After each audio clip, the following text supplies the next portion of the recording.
Македонските българи исто търсиме.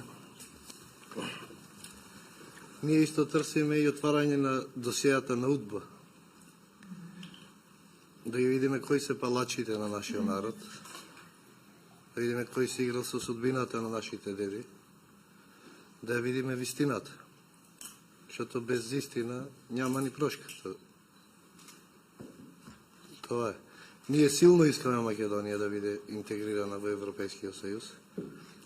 Ако не највеќе од всичките там, како што каже и Петар, ама без правата на българите, това треба трудно да стане.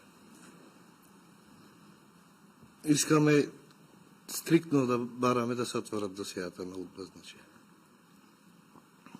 То мораме да видиме кои се те кои не гонили винаги назад.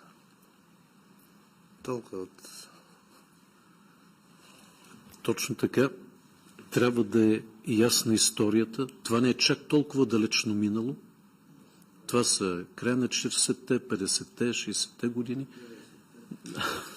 И това е едно от условията, които България писменно е поставила.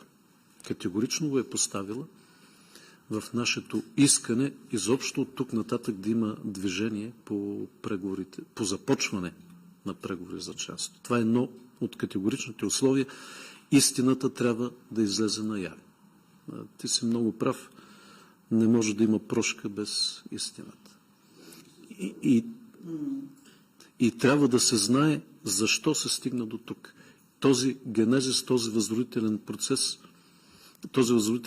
има своя генезис. Той трябва да бъде ясен.